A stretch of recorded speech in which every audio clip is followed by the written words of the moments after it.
security breach.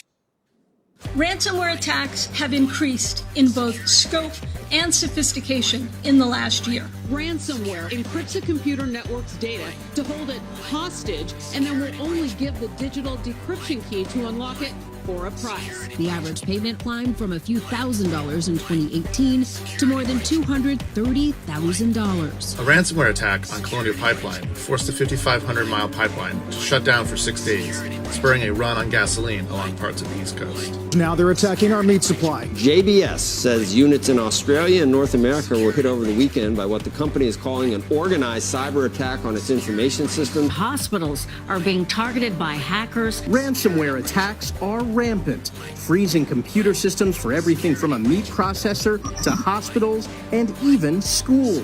These attacks are increasing in frequency, victim losses are skyrocketing, and hackers are shifting their targets away from data-rich companies to providers of key public needs. In 2020, professional and public service and manufacturing were the three industries that were hit the hardest, followed closely by healthcare, technology, and finance. A ransomware attack may have also claimed its first life after taking a hospital offline. Ransomware is the #1 cybersecurity threat that we all face today. Ransomware and digital extortion pose a national security and an economic security threat to the United States. Warning.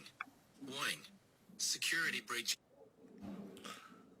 It's about more than money and inconvenience. The harm of ransomware can affect real lives. An example, on October 28th of last year, an oncology nurse named Colleen Cargill was preparing a patient for a chemotherapy infusion when she made an unsettling discovery.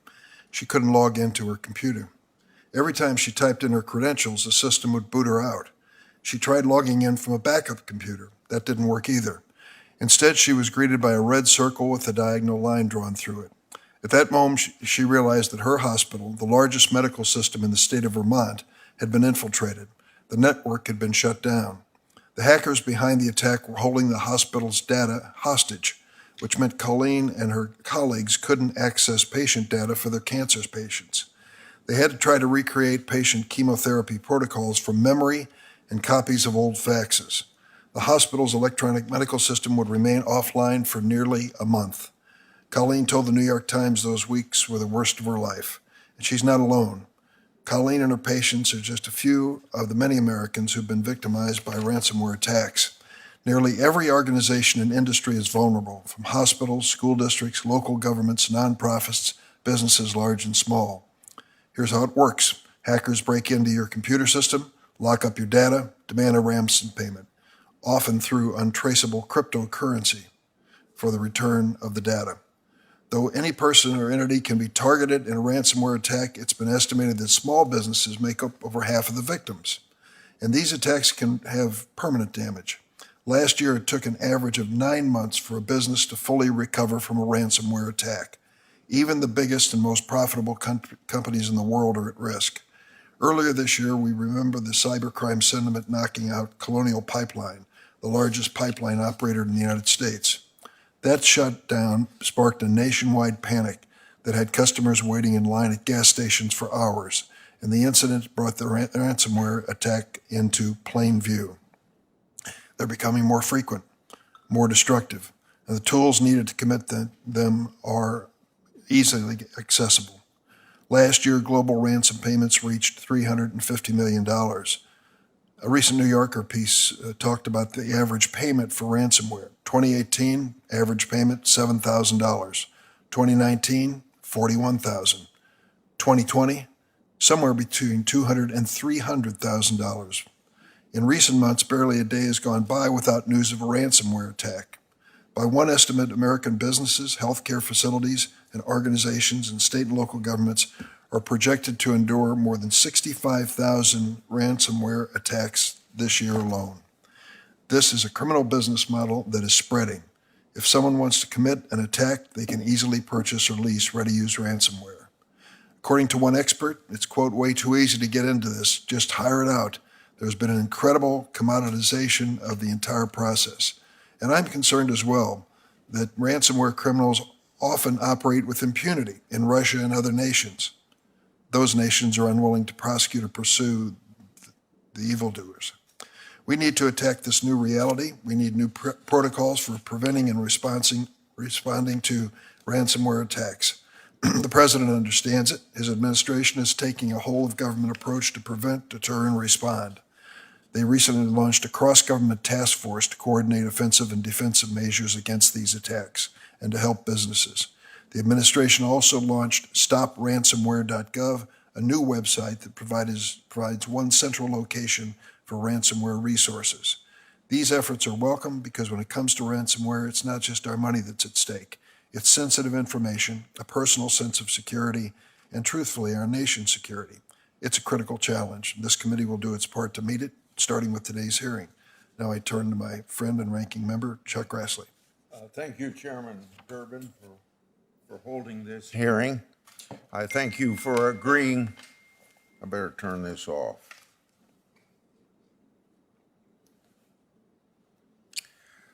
I thank you for agreeing to hold this hearing, an important bipartisan hearing on a problem of ransomware. Hear about it every day.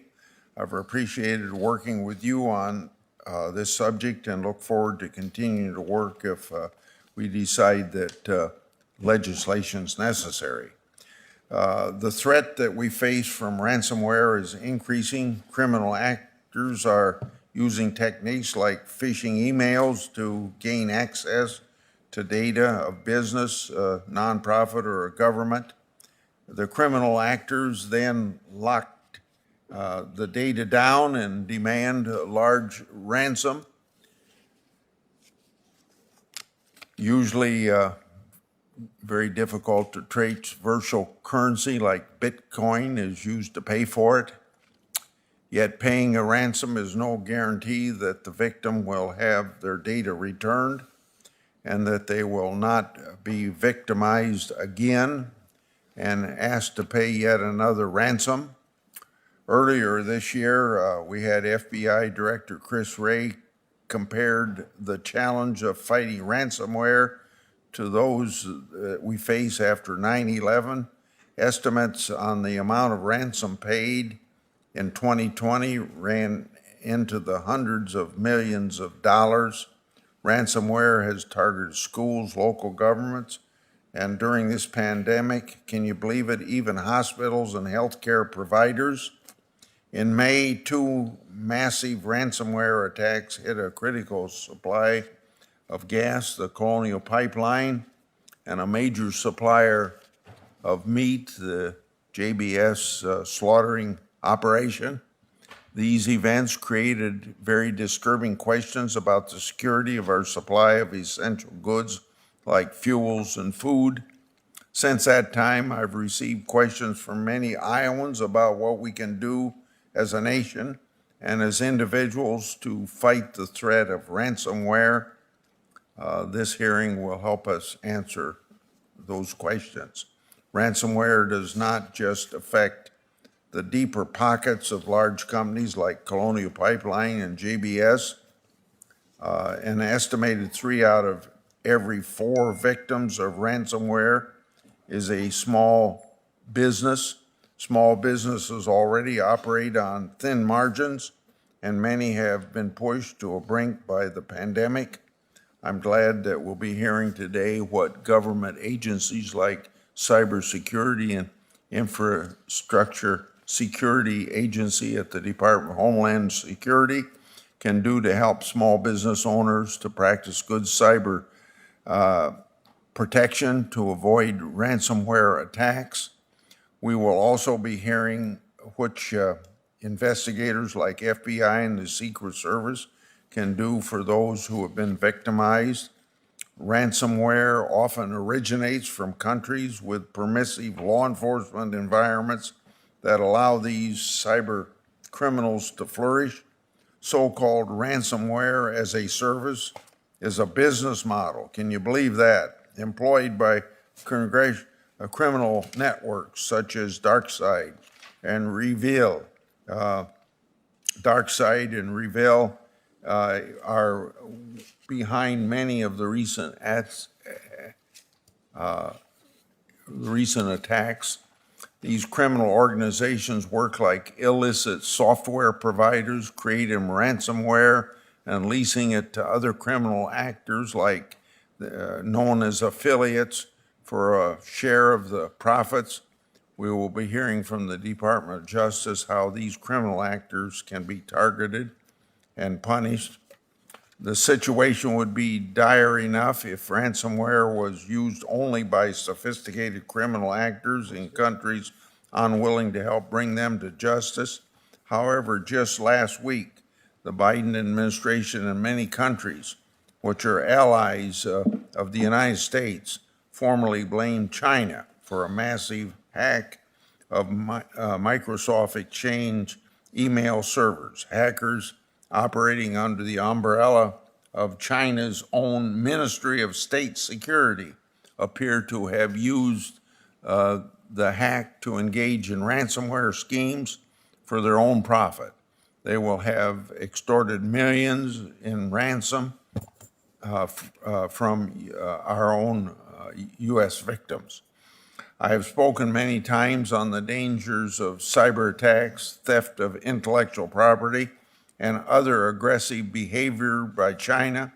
I fear that ransomware will be a new method used by the Chinese Communist Party against Americans, and I will be pursuing opportunities to combat that danger. I look forward to hearing the testimony about what the executive branch agencies are doing to fight ransomware and what we as a country can do. And I thank all of our witnesses for attending. Thanks, Senator Grassley. Senator Feinstein asked to say a few words. Yeah, just a brief a comment, Mr. Chairman. I've been on this committee a long time. It's really not often that you pick up your binder and something in it immediately alerts you. And ransomware immediately alerts me to a real problem. We've had 2,474 complaints related to them presented to the FBI. And all I want to say is that I think we've got to take this very seriously and pass some legislation to deal with it. Thank you, Senator. I want to thank this panel of four witnesses. We have extraordinary career federal employees who are involved in pursuing this issue. Richard Downing served since 2015 as a Deputy Assistant Attorney General for the Criminal Division in the Department of Justice. He oversees the work of the Criminal Division's Computer Crime and Intellectual Property Section, Child Exploitation and Obscenity Section. Brian Vorndren is appointed Assistant Director for the FBI Cyber Division in March, previously Deputy Assistant Director of Criminal Investigations, the Assistant Special Agent in charge of cyber and counterintelligence programs in Baltimore. Excuse me. Eric Goldstein, appointed in February as the Executive Assistant Director for Cybersecurity at the Cybersecurity and Infrastructure Security Agency within the Department of Homeland Security. And finally, Jeremy Sheridan, appointed in April as the Assistant Director of the Office of Investigations at the United States Secret Service. Each witness will have 5 minutes, and then there'll be follow-up questions asked for 5 minutes by each member of the panel. We start this off with swearing in the witnesses. I ask you all, please rise. Raise your right hand. Do you affirm the testimony you're about to give before the committee to be the truth, the whole truth, and nothing but the truth, so help you God? Let the record reflect that the witnesses answered in the affirmative. Mr. Downing, you're first up. Good morning, Chairman Durbin, Ranking Member Grassley, and members of the committee. Thank you for the opportunity to testify about the Department of Justice's efforts against ransomware. I'd like to emphasize 3 themes from my statement for the record. First, ransomware is a very serious problem, but it is also a tough problem to solve. Second, the department has had some recent successes in addressing that problem, but we are redoubling our efforts. And third, Congress can help. The ransomware attacks over the past months have made it very clear that ransomware is a serious threat to our public safety and our national and economic security. It has been used to attack governments, police departments, and even hospitals during the pandemic. The number of attacks and the size of demands has skyrocketed in the last year. Some demands now exceed $50 million. Even worse, many actors now steal information from victims, like trade secrets or client files, and release that information on the internet if the ransom is not paid. But a number of factors make it hard to solve this problem in the way that we might normally address a crime problem. Ransomware attacks are often committed by offenders outside our borders. Investigators often need to make requests for assistance to foreign law enforcement agencies to gather evidence in other countries, a process that can be cumbersome and time-consuming. And countries like Russia have refused to extradite offenders living within their borders or prosecute them themselves. To make matters worse, many of these crimes involve anonymizing technologies, such as the Tor network and anonymity-enhanced cryptocurrencies, making it hard to identify perpetrators. Finally, investigations are hindered because many victim companies choose not to report to federal authorities. I'll touch on this more in a moment. Despite these difficulties, we have had some recent successes, and we're keenly focused on doing more. In May, most of the ransom paid by the Colonial Pipeline was recovered. In January, the United States, Canada, and Bulgaria disrupted NetWalker, a ransomware variant that was used to attack hospitals during the pandemic. And also in January, the Department and international partners disrupted Emotet, a botnet that was used to send ransomware to victim computers. But we are not resting on these laurels. Department leadership created a ransomware and digital exploitation task force to focus attention on this problem. This task force will help to make sure that the department is doing all it can to arrest offenders and disrupt their crimes, as well as to assure robust coordination with partners across the federal government and within the private sector. And it is a key part of what must be a whole-of-government solution. We are committed to working with partner agencies across the executive branch to address the threat. So what can Congress do to help? First and foremost, we face a gap in reporting from victims. Without prompt reporting, investigative opportunities are lost. Our ability to assist other victims facing the same attacks is degraded. And the government and Congress does not have a full picture of the threat facing American companies. Congress should enact legislation to require victims to report. We recommend that a reporting requirement include ransomware attacks, critical infrastructure attacks, and other high-impact breaches. We think reports should be prompt and should include details about any ransom demand or payment. Legislation should designate a single point where victims can file reports with immediate sharing to all relevant federal agencies. And victims should not be worse off for helping the government. They should maintain whatever legal privilege they had on that information prior to sharing the information. Finally, we would ask Congress to enact legislation that would help the department disrupt ransomware and mass hacking. This legislation would give courts the authority to enjoin ransomware and botnets affecting 100 or more computers. Our proposal also contains other helpful amendments that would enhance our ability to charge offenders and disrupt attacks. I want to thank the committee again for providing me the opportunity to discuss these important issues, and I'm happy to answer your questions when that time comes. Thank you. Thanks, Mr. Downing. Mr. Vorndran?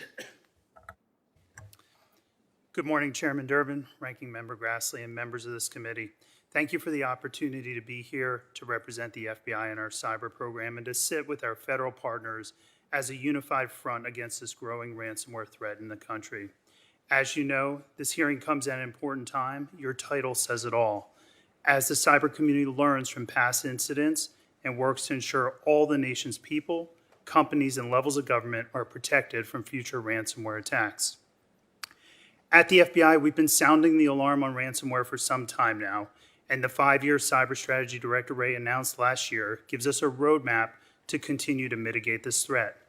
Using this strategy, our goal is to not only pursue our own actions, but also work seamlessly with our domestic and international partners to defend our networks, attribute malicious activity, sanction bad behavior, and take the fight to our adversaries overseas. Our success relies on our ability together to impose risk and consequences on malicious cyber actors and to do so through joint operations sequence for maximum durable impact. We have to target the entire criminal ecosystem, including malware developers, money launderers, and shady infrastructure providers, and bring together the insight of government partners, cybersecurity firms, service providers, and victims in this common fight. Two successes made possible by our cyber strategy were the recent Emotet and NetWalker disruptions, as mentioned by Mr. Downing.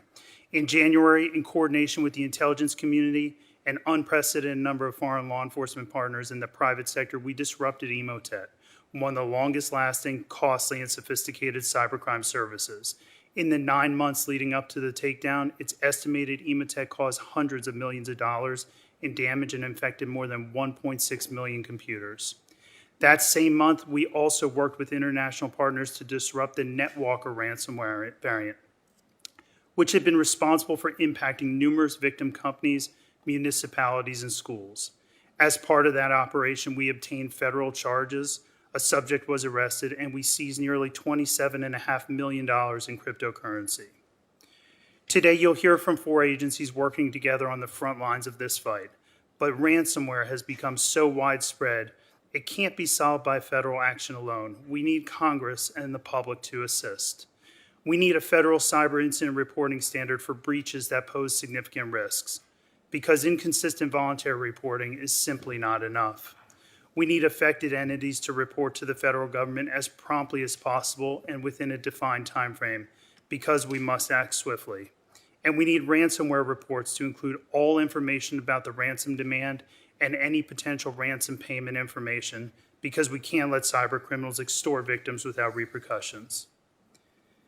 This may scare some folks out there. We understand why you may be hesitant to report an attack and to work with law enforcement. We do get that.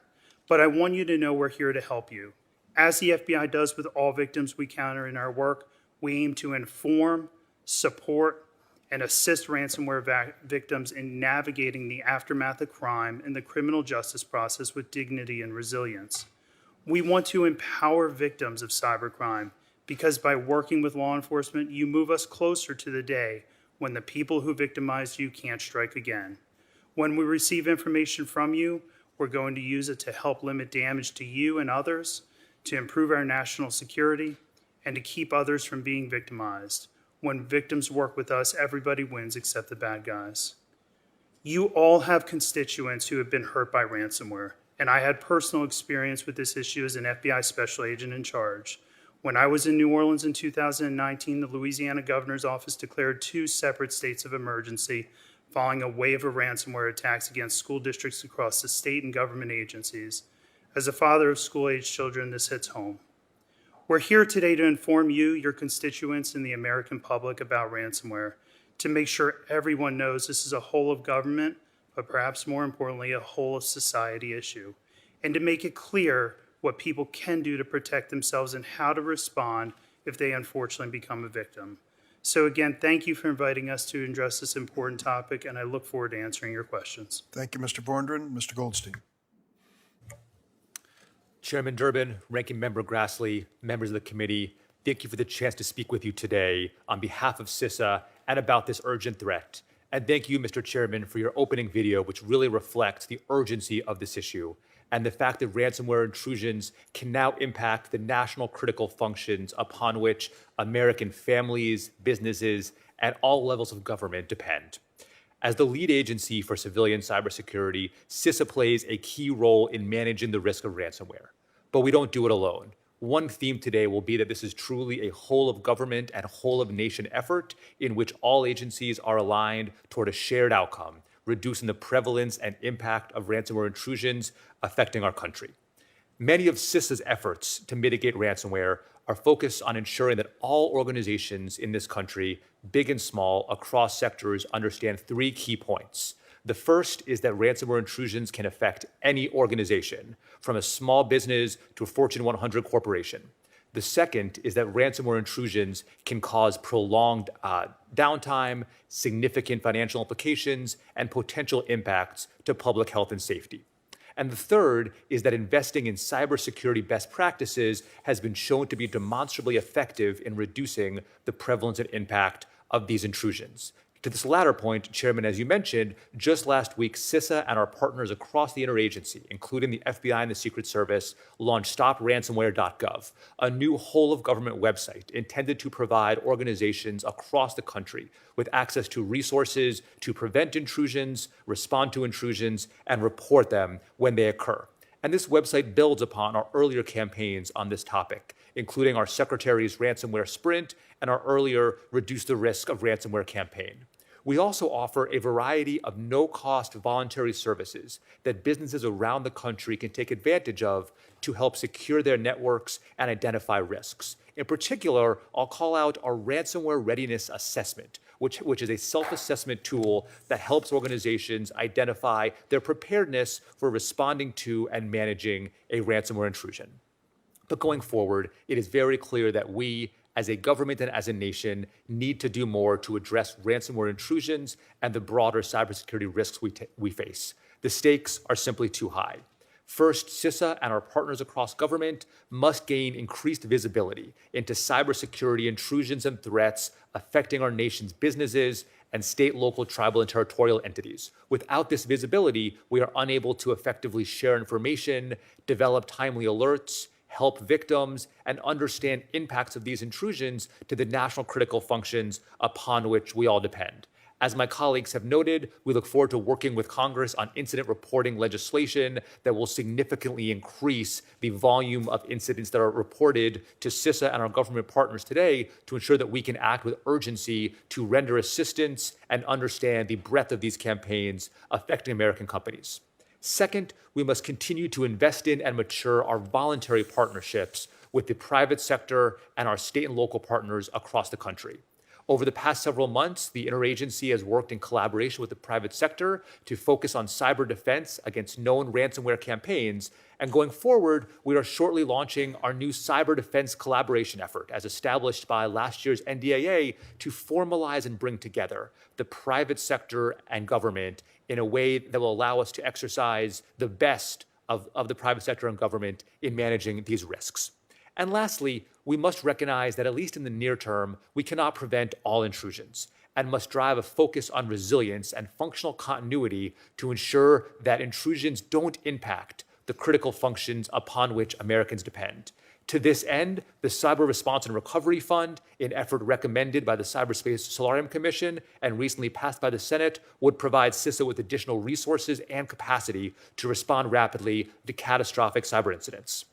Our nation is facing unprecedented risk from these kind of intrusions. CISA and our partners across the agency are deeply focused on this risk, and we all must continue to redouble this focus, working with the private sector, with our state, local, tribal, and territorial partners, and with Congress to make sure that we are minimizing risks to our people, to our businesses, and to our government.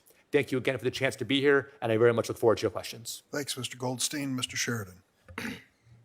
Good morning, Chairman Durbin, Ranking Member Grassley, and members of this committee. Thank you for inviting me to testify on the threat of ransomware, the growing risks it poses to the American people, and the work of the U.S. Secret Service and our partners to hold criminal actors accountable. In my role as the Assistant Director of Investigations, I lead our more than 160 global field offices and direct our network of cyber fraud task forces. I work to ensure that we are effectively detecting and arresting those actors engaging in the criminal violations we are authorized to investigate, while fully supporting our diverse protective requirements across the world. The U.S. Secret Service is a relatively small, specialized agency within the broader federal law enforcement community. Our investigative expertise, capabilities, and statutory authorities are all focused on our mission to protect America's financial infrastructure and payment systems from criminal abuse. The Secret Service's distinct focus allows us to keep pace with rapid changes in the financial sector and with the criminal schemes seeking to exploit those changes. Indeed, the Secret Service has been conducting investigations of cybercrime since well before they were even called cybercrimes. Our approach has remained consistent over the decades. By pursuing illicit proceeds, developing detailed evidence on transnational cybercrime networks, and by working with our partners around the globe, we have brought to justice some of the world's most infamous cybercriminals, including many who are thought to be beyond the reach of law enforcement. In particular, we have prioritized the investigation of key enablers of cybercrime, such as illicit digital money platforms, dark web forums, and other services that enable transnational cybercriminal activities like the use of ransomware. Our long investigative tradition, focused specifically on financial crimes, leads us to view today's ransomware crisis through a historical lens, one driven by three complex and interrelated factors. First, the swelling profitability of these attacks, largely as the result of the growth of cryptocurrencies as a form of extortion payment. Second, the inadequate security systems connected to the internet. And third, perhaps most importantly, the maturation of a cybercriminal ecosystem that we have not sufficiently suppressed and is now engaged in increasingly brazen attacks. It does us no service to sugarcoat the reality of today's situation. Cybercriminal networks are emboldening and expanding. Today, ransomware is menacing our economy and our homeland security. Cybercriminals are making more money and doing more harm to our society than ever before. They are creating a highly destabilizing force in international relations and risking unintended escalation as states look to consider their response options. To reiterate what my colleagues here today have all emphasized, there's no silver bullet for addressing the ransomware threat or our mounting cybersecurity risks. But federal law enforcement can act in meaningful ways to improve the current situation. First, we must reduce the profitability of ransomware campaigns by improving our ability to detect and interdict cybercrime proceeds. This will require a significant investment in tools, training, and personnel at home, as well as strengthened partnerships overseas. Second, we must work with technology companies and internet users to improve their defenses and resilience against cyber threats. And third, we must dramatically intensify our national and international efforts to investigate, arrest, and prosecute those engaged in transnational cybercrimes, including ransomware. Absent these combined efforts, I anticipate an increase in both the severity and frequency of highly disruptive ransomware attacks, attacks that will make recent incidents seem rather mild by comparison. This should not be a political or geopolitical debate. Ransomware is endangering us all. Criminals are not targeting just big businesses, but schools, city governments, local police departments, and other services upon which the American people depend. Progress is possible. The Secret Service's successful investigations of the recent ransomware attacks on the Washington, D.C. Metropolitan Police Department and the City of Atlanta show that we can hold criminals accountable. Our March 2020 alert, which notified dozens of U.S. hospitals and healthcare providers of criminal presence in their networks, potentially preventing numerous ransomware attacks, shows the ways that proactive information sharing can tangibly reduce cybersecurity risk. However, going forward, meaningful gains will require a renewed commitment on the part of the international community to make it clear that such destructive criminal activities are unacceptable in a civilized world. Thank you again for the opportunity to appear before you today and for your continued support of the U.S. Secret Service. I look forward to working closely with this committee and with other members of Congress on our shared priorities and welcome your questions. Thank you very much, Mr. Sheridan. Mr. Downing, on June 7th, the Department of Justice announced that it seized $2.3 million in cryptocurrency paid to the hackers behind the May ransomware attack on Colonial Pipeline. The criminal syndicate named DarkSide demanded a ransom in bitcoins, and Colonial Pipeline paid it. According to the DOJ press release, law enforcement was able to review the Bitcoin public ledger, track transfers of Bitcoin, and identify $2.3 million in proceeds from these ransom payments. It seems, for lack of a better reference, that cryptocurrency and Bitcoins are the coin of the realm when it comes to this ransomware. What can we do? What specific laws should we enact in the United States to be responsive to this and diminish the role of cryptocurrency? Thank you very much for the question. I agree completely that the cryptocurrency has unfortunately fueled this rise of crime. It has two key aspects to it. It's often anonymous, and it is non-reversible. That is, once it's passed to the criminals, it's very difficult to claw it back. We do not have a current proposal to enhance our authority to track or to interdict these kinds of things, but it's something that's very much under consideration. We definitely see this as an increased problem and look to the laws that we already have on the books, like the Bank Secrecy Act, to enforce the rules and regulations that are already applying to cryptocurrency exchanges and other actors in this space. That's exactly the point. We enacted laws so that the transfer of certain amounts really required disclosures to the government so we could monitor those. It's not a perfect system by any means, but it would seem that the Bitcoin and cryptocurrency need to be subject to some sort of review, surveillance, or regulation as well. Let me ask you another question to the panel, and maybe someone else would like to take it on. There was an article on June 7th in the New Yorker entitled "The Go-Between" by Rachel Monroe. It talked about the similarities between kidnapping and ransomware. And she wrote that about 3/4 of Fortune 500 companies eventually invested in kidnap and ransom insurance. There was some discomfort in the industry that they were funneling money to the mafia, terrorist groups, and criminal gangs, but by establishing some sort of a method to this madness, they were able to recover 97% of the kidnap victims without harm. Now, several countries went an extra step, particularly Italy, Colombia, and the United Kingdom banned kidnap and ransom insurance. And the argument was made in this article that that really had a negative impact. Countries that banned kidnap insurance drove negotiations underground. Now we're dealing in a world of cyber insurance, and those who are trying to buy some protection through the insurance mechanism for their vulnerability. Is there any value to looking at the kidnapping experience and banning that insurance and deciding whether that has any beneficial aspects to it? Sir, I can start the conversation on that question.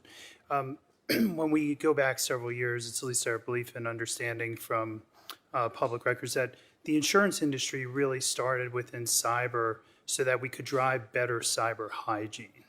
And, you know, I think the question that we should all be asking ourselves is that what has actually happened? Has the implementation of cybersecurity insurance driven better cyber hygiene? And so from our perspective with dealing with target entities or victims, when we talk with them, the insurance availability is a big piece of their decision calculus about whether they do or don't pay. And my opinion would be that within the interagency, there's ongoing conversations about the value or lack thereof of insurance, and I think it's probably a conversation that should be had within this committee as well. Well, it certainly is an important one, and I suppose I can argue both sides. I'm glad to see you're making a review of it at this point. It seems to me it facilitates the payment in these circumstances, and it may set up the mechanism that they referred to with the kidnap insurance. I don't know. What is your impression? Are there special negotiators in this ransomware world that try to diminish the amounts that are being paid with any effect? There are special negotiators in this space for private sector companies that take on the negotiations with the cyber adversaries that are overseas. And from our conversations with people making decisions in companies about whether to pay or not to pay, we can assure you that the insurance availability or lack thereof becomes a relevant component of their decision making. Thank you. Senator Grassley? Yeah, Mr. Goldstein, I'm going to start with you. I understand that CISA helps businesses large and small in preventing ransomware attacks. This is partially through a recently launched one-stop website called stopransomware.gov. Can you describe the services you offer directly to small businesses beyond advice on best practices, and are businesses able to reach out to CISA for help and support if they have questions? Senator, thank you so much for that question. One of the core elements of CISA's mission is providing proactive assistance to organizations, particularly and including small and medium businesses across the country before an intrusion occurs. Because we know once an intrusion happens, there's already likely going to be some damage done. And so our goal is to get there and deliver guidance, best practices, and services before the ransomware intrusion happens. We offer a variety of services to this end. One option that we offer is self-assessment tools via our stopransomware.gov website, so that an organization that wants to assess their own cybersecurity can download an easy-to-use tool, walk through a process, and understand the work that they have to do. But if an organization also wants CISA's technical help, we offer assistance in identifying cybersecurity vulnerabilities, conducting technical penetration tests, or even red team assessments of an organization's infrastructure, looking at the security of design architectures of a given network and on down the line. And of course, when an incident does occur, we work closely with our colleagues in federal law enforcement to provide incident response and threat hunting services to determine where the adversary went, what they did, and get them out. All of these services can be easily accessed via the stopransomware.gov portal. They are all, of course, free of charge, and we encourage any organization in the country, public or private, to take advantage of our services, many of which can be delivered through our field personnel assigned throughout the country. I'm going to go to Mr. Downing.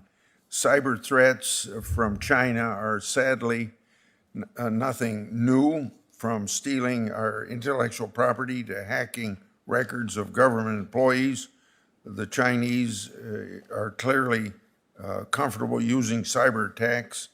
On July 19th, the President administration announced that Chinese government-affiliated hackers were responsible for hacking the Microsoft Exchange email server and launching a number of cyber ransomware attacks against U.S.-based companies.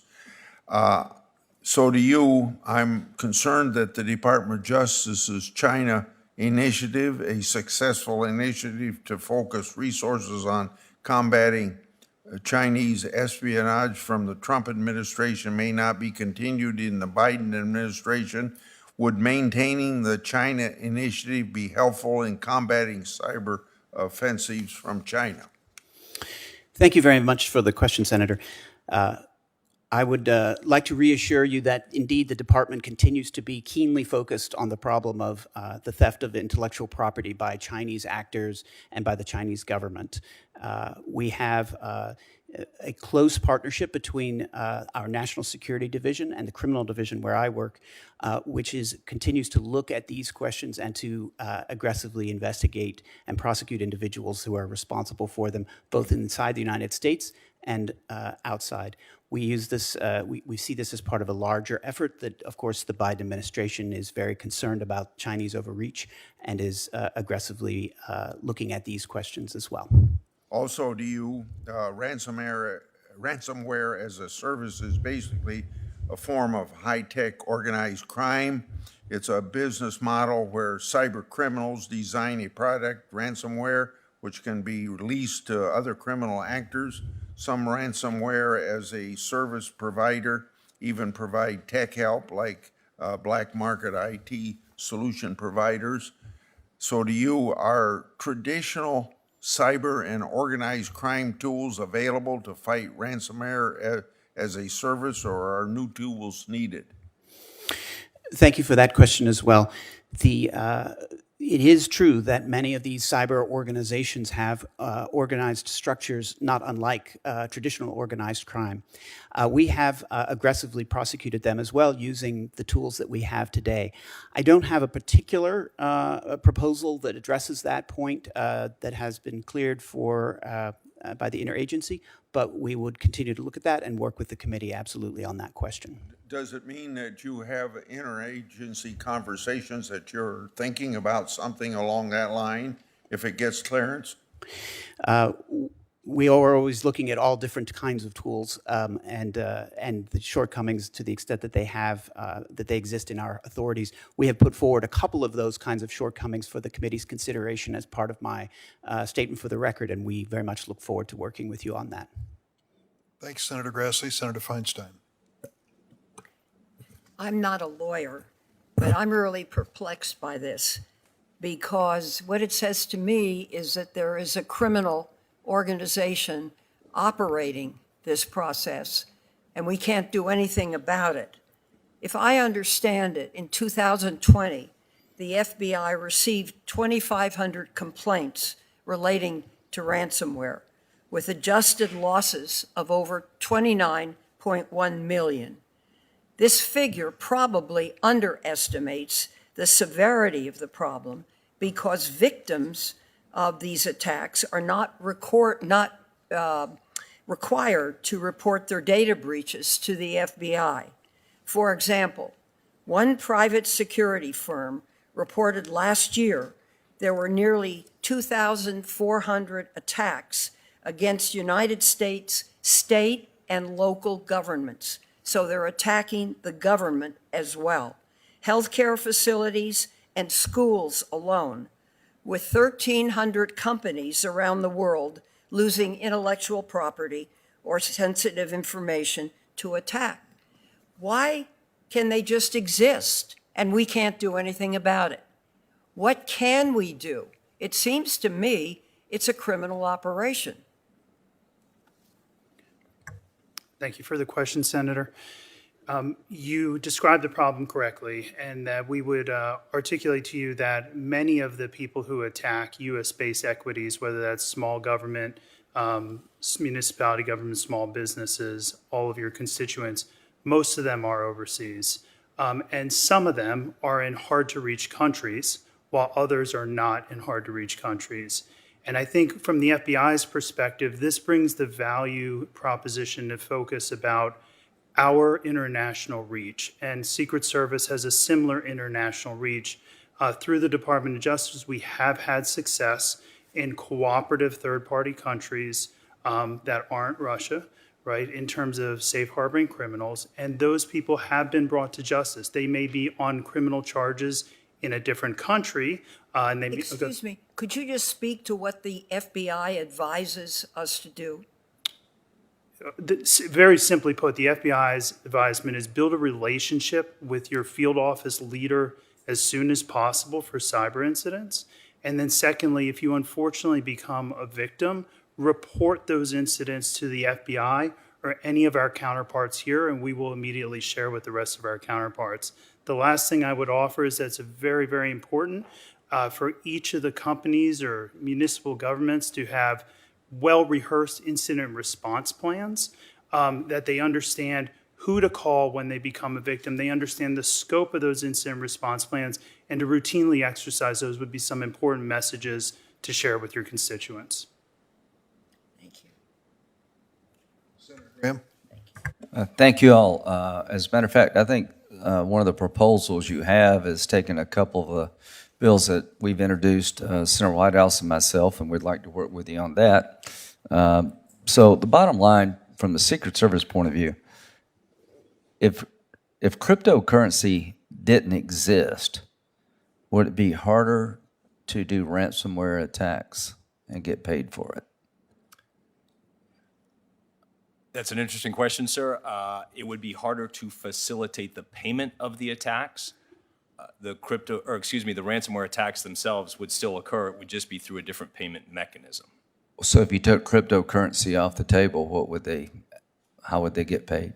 They would utilize other payment structures, regular fiat currency, the traditional financing of crime that has occurred for all existence. So if they asked for cash, would that be tougher on them?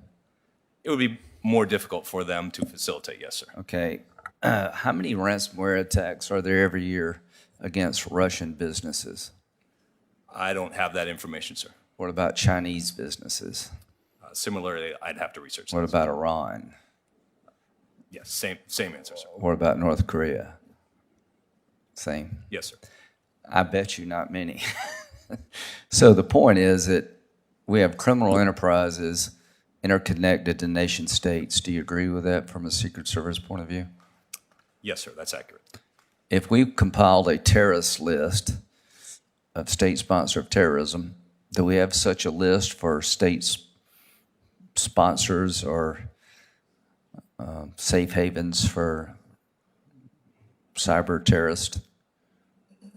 We have a list of suspects and identified individuals that... Do you think it would be helpful for the United States to create a list of countries that we believe are aiding and abetting ransomware attacks throughout the free world? From a law enforcement perspective, we focus more on the individual than the country, sir. I would defer to a larger geopolitical Would it help the FBI? Sure, we have a very good handle on what countries are behaving what way. So we have a list of terrorist organizations, right, every year. The State Department, Correct, sir. in coordination, comes out with a list of terrorist groups. I think we have a list of state sponsor of terrorism every year. Is that correct? Yes, sir. Is that right, Mr. Danning? Yes, sir. Yes, sir. How about let's look at putting a list of state-sponsored or aiding and abetting countries when it comes to ransomware and cyber attacks? Does that make sense? Perhaps I could jump in on that one. It's something that I don't know that I've thoroughly considered, so I'm not ready to give you a quick answer, but I do think that finding ways to press the countries that are harboring these. Well, let's make a list of those important. countries. Who are they? Certainly Russia is at the top of the list. They have been consistently. So let's stop there. Russia's at the top of the list of aiding and abetting ransomware attacks and other cyber crimes. Do you agree with that? Sir, aiding and abetting has a particular legal definition. I wouldn't say that the government of Russia is behind these attacks. However, we do believe that they are not doing what they could be to suppressing them within their borders. Why aren't they doing what they could be doing? There probably are various different reasons for that I could speculate on, including that, as you pointed out, Have we ever seen a connection between the cyber criminals and Russian intelligence agencies? At times, yes, sir. We have found. Matter of fact, we found more than one time where the Russian intelligence agency members were actually involved in cyber crimes, right? That also is true, sir. And I don't know what their moonlighting policy is, but it seems to me, I don't know what the CIA does in their off time, but I think the point we're trying to make is that deterrence has been lost when it comes to cybercrime, particularly ransomware. Do you all agree? Sir, I would say we have a significant deterrence. Could we do more? Yes, we would. Well, is it working? It is having some effect, but it is not solving the problem. Are the crimes going up or down? Up, sir. Dramatically up or slightly up? Certainly significantly up, yes, sir. Seems to me that deterrence is not working. From a Secret Service point of view, do you believe the network of laws we have today create enough deterrence in this space? I believe the network of laws does, sir. I think there needs to be greater enforcement of those laws, greater resources. So it's an enforcement problem, not legal authority problem? From my perspective, sir, it's resourcing and enforcement of those laws and better equipping those law enforcement agencies that are tasked with. So you really don't need much help from us? We need significant help, sir, in authorities and in. Well, you just said two different things. In authorities related to this. Thank you. Senator Whitehouse. Thank you, Chairman. First, I'm delighted to be following Senator Graham in the order of questioning because we have a bill with Senator Blumenthal and Senator Tillis, and it looks to me a lot like the Appendix A, Mr. Downing, that you have attached as your proposed legislation, has a Section 2 that is essentially the same as our Section 4, and has a Section 3 that is essentially the same as our Section 6. And I'm wondering if you might sit down with us and come the rest of the way. We're glad you've made these two steps. We'd like to understand why you didn't recommend the entire bill. If there are technical changes that you think we should make, then we're eager to work that out. But we think that this is a bill that has bipartisan support that could potentially move by unanimous consent, and we'd like to get this straightened out. Again, our appreciation for copying our two sections. Let's try to get together on all of them if we can. Will you do that? Thank you, Senator. We really appreciate your and Senator Graham's leadership on this. Senator Blumenthal and Tillis. And Tillis. Tillis right here. Sir. And of course, we would be more than happy to work with your staff on these questions. Absolutely, sir. Great. So this is kind of a moment of frustration for me as well, because we have known about critical infrastructure as a prime target since I wrote the original Intelligence Committee cyber report probably a decade ago. We've known for years and years and years and years that ransomware was a method for attacking. We have spent billions of dollars, particularly at Homeland Security, on trying to solve the problem of protecting critical infrastructure. And boom, what happens? A bunch of people in a basement someplace are able to take down Colonial Pipeline, a significant piece of colonial infrastructure, with a ransomware attack. That's not a success story. That's a failure story. That's something is wrong in the way we're doing business right now. And it strikes me that the thing that is wrong in the way we're doing business right now is that you can be critical infrastructure in this country, providing essential services to our economy and to our national security, and not have to meet any real standards. I think we've shown in the defense industrial base that with the right kind of pressures, companies can step up and do a better than average job. I think we've shown in the financial sector that with regulators looking over the shoulders of the big banks, they have stepped up and done a better job than average. But here we sit with Colonial Pipeline, with your voluntary, Mr. Goldstein, your voluntary standards, the NIST framework and the C3 and your offers, and it obviously failed. I mean, a total faceplant failure. So what I would like to ask is that you and Homeland Security provide to this committee a summary of what Colonial Pipeline accepted by way of all those voluntary offers that you talked about. How vigorous were they about participating in your voluntary programs? How was the response? I think if there is ever a moment where we have a case study of a failure of critical infrastructure from cyber attack, this is it.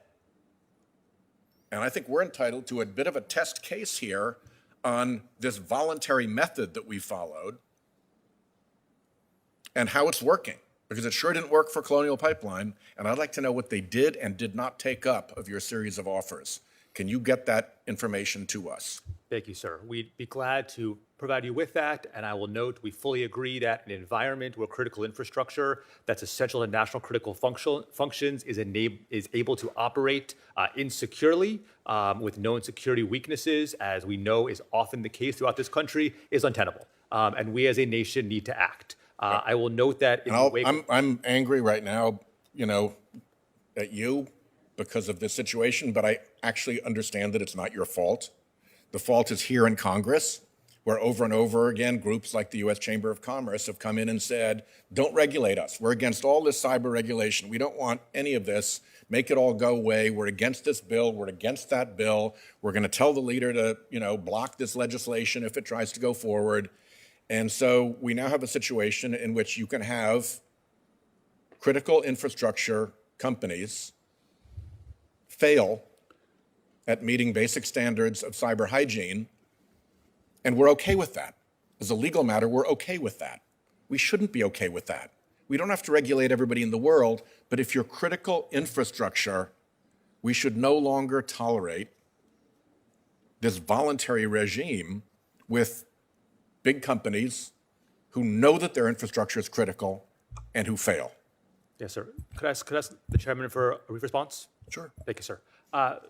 Senator, as you're aware, in the wake of the Colonial Pipeline intrusion, CISA worked closely with our colleagues at TSA as the security regulator for the pipeline sector to push out 2 security directives, the first of which required reporting of security incidents to CISA, the second of which required entities covered by the directive to undertake mandatory security controls. We view this as a good model to drive the right level of security investment among the most critical entities in this country. We look forward to working with Congress and our partners across the interagency to ensure that we are rapidly raising the bar for cybersecurity across entities that provide national critical functions wherever they may be. I thank you for that answer, and I would focus particularly on the words "in the wake of." Thank you, Senator Whitehouse. Senator Sass. Thank you, Chairman. Thank you all for being here. How large is the universe of known ransomware gangs? Senator, thank you for the question. The FBI is tracking more than 100 different variants. When I say variants, that would be a brand name, such as Soda Nikibi, which also is known as Revil. That would be one. But please understand that there are similar actors that cross-cut multiple different variants. But the answer to your question is more than 100 different variants is how many we track. Thank you for that. Can you size them a little bit for us? And I understand that some of them are duplicate brands, but kind of, issue spot, how big the biggest are, how big are the mediums, what's the barrier to entry below which people are not likely able to have competent technologists to be able to execute an attack? Senator, before he responds, would each of the witnesses pull the microphone a little closer?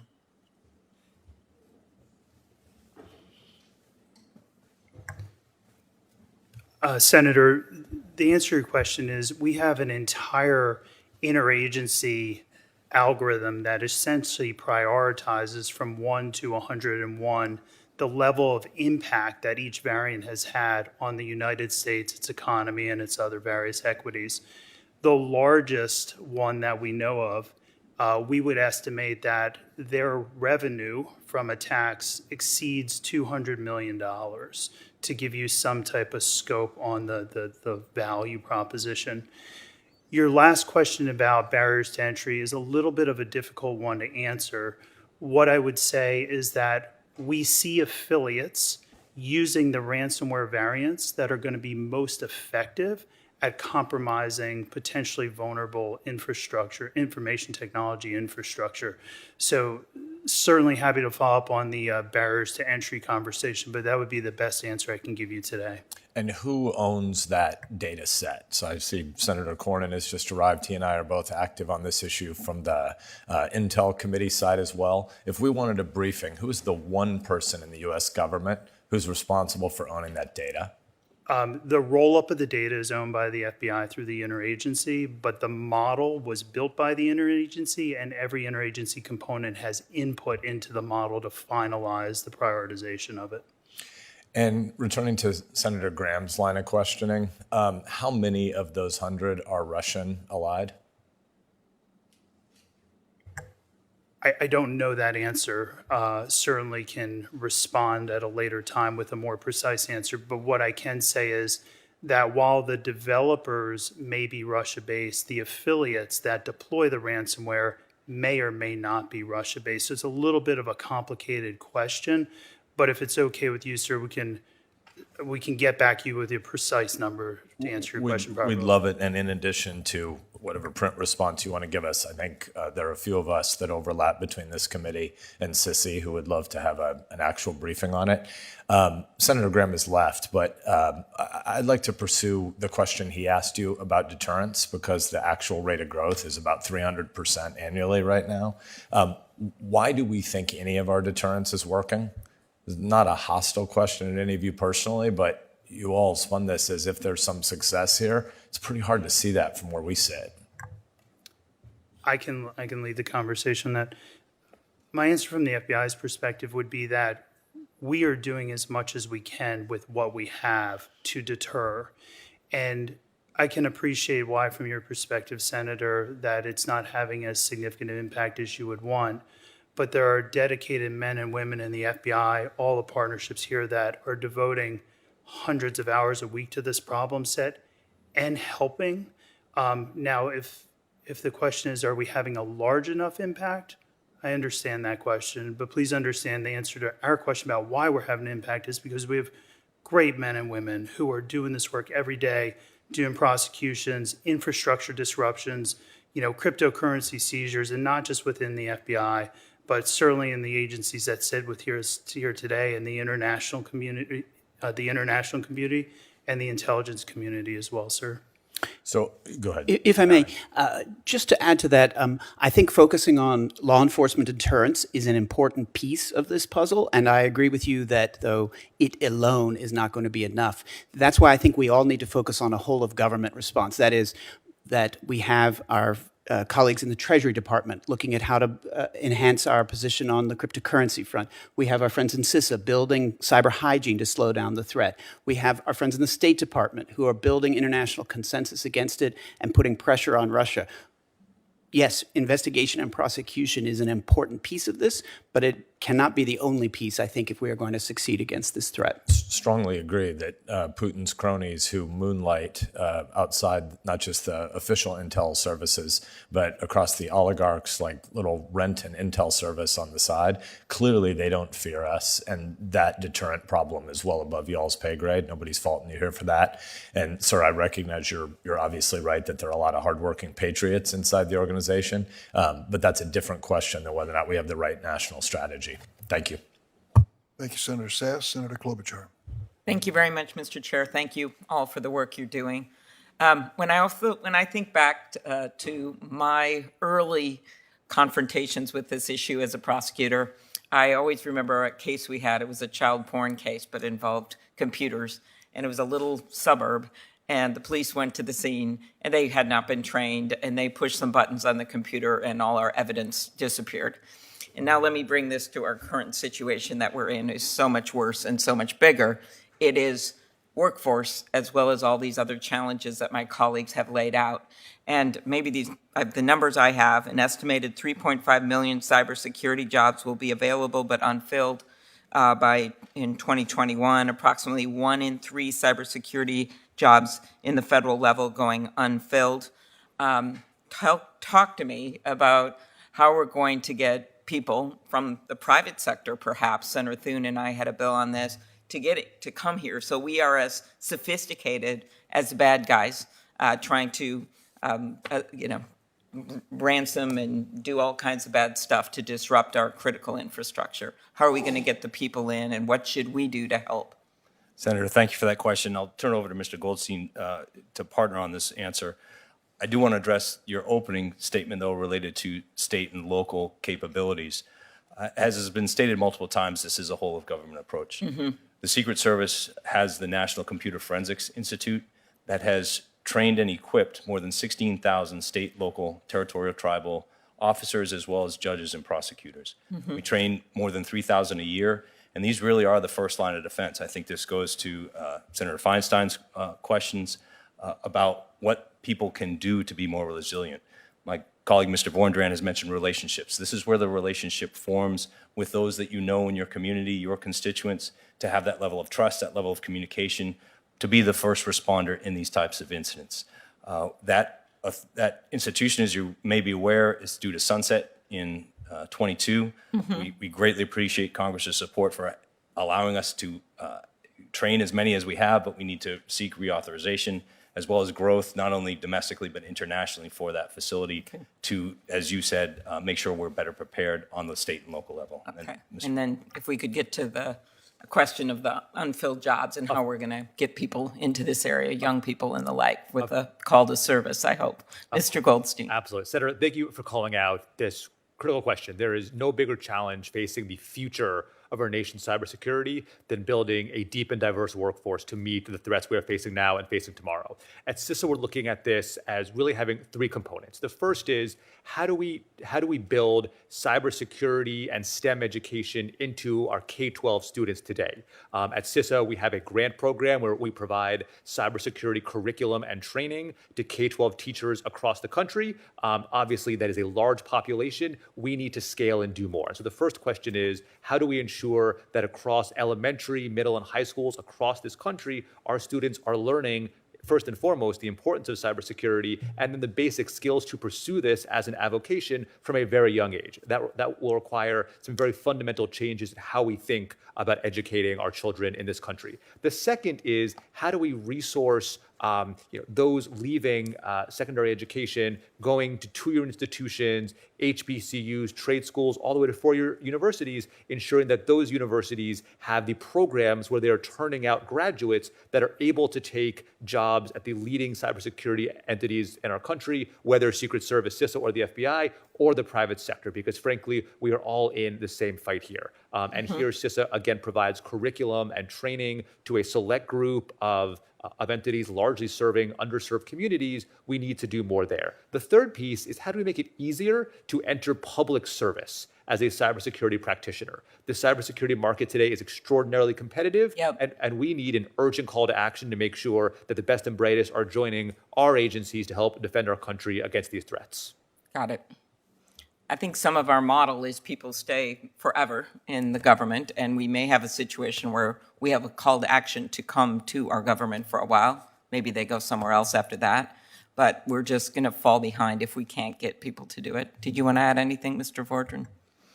Senator, very briefly, just rough numbers. A computer scientist graduating college with a 4-year bachelor's degree can earn about $100,000.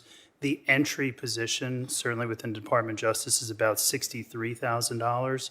We can't incentivize that year over year right now. So just to highlight the focus of your concern and the recruiting retention problem, it is a significant barrier. Mm-hmm. Senator Thune and I had a bill a few years ago to allow people to go into certain areas. You have all kinds of issues, especially with the FBI, with then classified private sector people coming in. But I think we should revisit that for certain positions, but it is, we've got to figure this out so we get the people. And I have some other questions, I'm out of time, about small businesses with the 51% not being able to have any resources to cybersecurity themselves and how we're going to build that up. But I can ask that on the record, or maybe my colleagues will. Thank you. Thanks, Senator Klobuchar. Senator Tillis. Thank you, Mr. Chairman. Gentlemen, thank you for being here. Mr. Sheridan, I wanted to give you an opportunity to respond to Senator Graham's question. You were talking about authorities and other resources that you need, so if you would hit that quickly. Thank you very much, Senator. So regards to authorities, as I mentioned, our National Computer Forensics Institute reauthorization is extremely important, not just for us, but for the whole of government approach. As well, our authorities within the Secret Service related to investigations specifically for statutory authority on money laundering, structured payments, and unlicensed money transmitters would be very beneficial for us to strengthen our investigative mission. Mm-hmm. Thank you, sir. Mr. Goldstein, in my office, I was a part of a practice that did ethical hack testing at Price Waterhouse back in the late 90s and early 2000s, and followed this pretty closely. In my office, I have Hacking for Dummies, which is a great book, and every business should read it and understand how vulnerable they are. I believe that businesses, a part of what we're doing here is to provide you all with better tools to seek out bad actors and hold them accountable. But businesses have benefited mightily from the internet and electronic systems. They need to harden their systems the way that they harden their physical presences with alarm systems, burglar bars, whatever it takes to secure a physical premise. So I think one thing that we have to do is make it very clear to business that we alone, the federal government or the whole of government, are not responsible for securing their business enterprise. We're there when somebody breaks in to bring them to justice. But is it still the case that the vast majority of these hacks are attributed to human error, that there's a click on a link? Is that still the case in your research, that we've got to better educate people that they're the weak link in most of these successful hack events? Thank you, Senator, for that question. It is certainly still the case that particularly with ransomware intrusions, most of the events that we are seeing are attributable to known security weaknesses. So it might be the case that an employee clicks on a phishing link. It might also be the case, as has been reported publicly with Colonial Pipeline, that the adversary exploited a legacy remote access device that was using a known password. And so certainly this is why we are so focused on driving adoption of these basic practices, because we know that these can demonstrably reduce the likelihood that a business will be exploited by a ransomware intrusion. Why shouldn't we? I fall short of mandating what the private sector does and to provide them best practices, but why shouldn't we, as a matter of federal policy, require everyone who does business with the federal government to adopt and implement these practices as a price of admission for doing business with the federal government? That's a great question, sir. So President Biden's cybersecurity executive order issued earlier this year required CISA to work with our partners in government to do exactly that, to prescribe new contract clauses that will be adopted into federal acquisition law and will provide a floor for the kinds of security controls that we expect to see from federal The vendors. administration already has that authority. Congress doesn't need to do anything more to push the point. My understanding, sir, is that today we can do what we need to do in that space. That's correct. Mr. Vorndrand, what about the concept of, I think maybe Senator Whitehouse and Daines have introduced the concept of a hackback to basically allow private sector to go after those who are holding them or requesting ransom. What's the department's opinion about really encouraging businesses to go back after these people, hackback? You want me to take it? Senator, do you mind if I defer that question to the department? Thank you.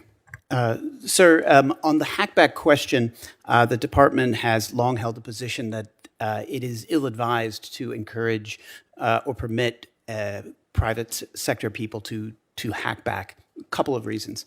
First, there's a real risk to innocent users. Very often the infrastructure that's involved is not the offenders that they're going after, but instead innocent third parties. Second, there is a real problem with the interference with ongoing criminal or intelligence investigations when you have private sector people monkeying around in these groups and these organizations. And third, very often at the early stages of an investigation, we don't know who's behind it. And so if you happen to be hacking back from, let's say, a film company that is invaded, and it turns out later that it's North Korea, as has happened, that's a particularly sensitive situation where you want to make sure that the government actors are the ones in charge of how we are going to take those steps and not have it be done by private sector people who are not in a position to understand the full picture or the geopolitical situation. So our longstanding position has been that is not a helpful road to go down. Instead, report to us, report to the FBI. We can take steps. We have authorities to have an effect and an impact, and that's the better approach. Thank you all. Thank you, Mr. Chair. Thanks, Senator Tillis. Senator Rono? Thank you, Mr. Chairman. I think the panel, you all agreed that there is a causal relationship between the growth in cryptocurrencies helping to drive the increase in ransomware attacks. I think that you generally agreed yes. We're not quite sure what to do about it. But aside from things like considering the U.S. banning cryptocurrencies, what about should we make ransomware payments illegal? Anybody want to answer that? Senator, thank you for the question. It's our opinion that banning ransomware payments is not the road to go down, and there's really a prime reason for that. Right now, what was shared in the opening remarks is that ransomware has a single extortion model. Essentially, we would hold your data ransom until you pay for that data. Well, in the very recent past, actors have moved to a double extortion model. First, they exfil data and threaten to leak it on a Tor site for sensitive information. The second prong of the extortion is the ransom for the encrypted data. It would be our opinion that if we ban ransom payments, now you're putting U.S. companies in a position to face yet another extortion, which is being blackmailed for paying the ransom and not sharing that with authorities. And so it's a really complicated conversation, but it's our position that banning ransom payments is not the road to go down. If I could add, ma'am, as well, Yes, reporting is one of our biggest challenges related to this. I'm sorry, what is? Reporting, as was yes. stated by several of my colleagues, banning the payments would further push any reporting to law enforcement into obscurity and make it virtually impossible for us to have that relationship. So this is quite the conundrum for all of us. And I note that we're going to need a workforce that is very attuned to the need for to have an understanding of cybersecurity issues and STEM backgrounds. And you noted, I think it's Mr. Downing, that we need a whole of government response. That means that we should be across departments. Does that include the Department of Education? Because I note that Mr. Goldstein said that we need to really have curriculum within our elementary schools that focuses on STEM and that provides an understanding of cybersecurity. So is the Department of Education involved in this whole of government approach that you all talked about? Thank you, ma'am. Yes, absolutely. So CISA works very closely with our colleagues at Education, as well as at the National Science Foundation and other agencies to make sure that our partners in government with a role in promoting a curriculum that meets the challenges of today and tomorrow are on board. And so this is really a whole of government effort where our goal is to make sure that those individuals in school today are prepared to take on the jobs that will need them to face this challenge going forward. So is this kind of curriculum already in our elementary public schools? That's correct in some cases. Certainly it is not ubiquitous across the country yet, but this is part of course, a broad focus on STEM education, part of ensuring that children in school in this country are focusing on STEM education is the cybersecurity aspect of that challenge. And so making sure that we are encouraging both STEM as a basic focus and then cybersecurity as an aspect thereof will be critical going forward. I actually would like to see some an actual curriculum in our elementary schools that focuses on STEM. What about engaging with our allies? Because it's not just the U.S. government, whole of government, but we really need to engage with our allies in how to prevent these kinds of crimes from occurring. So how are we doing on that score? Sure. I'll offer a first thought and then I'll hand it off to my colleagues. From our perspective at CISA, we work very closely with international computer emergency response teams, or CERTs, who are the network defenders globally to protect their country's private and public networks. And we share information with them continuously on new ransomware threats that we can then share to help protect businesses and government networks in our country. Go ahead. If I may, there are a number, you're exactly right that international collaboration is critical to what we do, and there are a number of factors that are in play here. We strongly support, for example, the Convention on Cybercrime to encourage appropriate laws around the world, and that's been building over the years. Partnerships with foreign law enforcement agencies are critical. The Secret Service and the FBI have personnel stationed in foreign countries, and we work extremely well with international agencies like Europol with some very effective results. And thirdly, for the Department of Justice, we have a program called the ICHIPS, the International Computer Hacking and Intellectual Property Coordinators, stationed in various countries. We find that having prosecutors in foreign countries also helps to build those relationships, which have proven to be so effective when we've done takedowns like the NetWalker and Emotet ones that I mentioned earlier.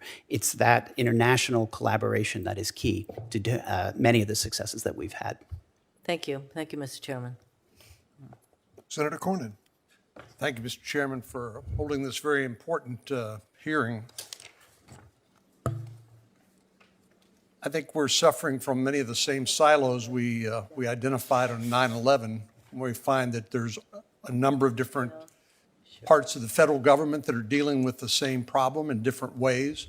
And we're dependent on the executive branch, depending on from administration to administration, to come up with a coherent strategy, which uses the all-of-government approach that Mr. Downing and others have advocated. But let me start with the very basic question. When somebody gets hacked, should they be required to notify the federal government, Mr. Goldstein, perhaps CISA, or the FBI?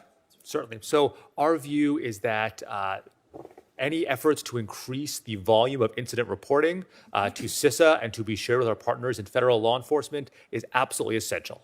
Absent this reporting, we are unable to offer assistance. We are unable to address many of the questions that you and your colleagues have raised today to understand the breadth and scope of the problem, and we're unable to develop information that we can share effectively to prevent other intrusions. So certainly steps taken to increase reporting across the country will be highly beneficial. We look forward to working with Congress towards that important goal. Mr. Fordray. Senator, thank you for the question. If I can just amplify Mr. Goldstein's remarks, as is memorialized in Mr. Downing's statement for the record and my statement for the record, we are very significant advocates for mandatory breach reporting. There's really three reasons for that, right? We need sufficient information about tactical information, ransom requested, where to pay the ransom, how to contact the actors. The information must be shared promptly so that we can respond accordingly. And then there needs to be a requirement to immediately share across the interagency. Admittedly, sir, that already happens today, but anything we can collectively do to increase reporting is going to be very helpful in this problem area. Our estimates are that between 25 and 30% of incidents get reported to federal law enforcement at this time.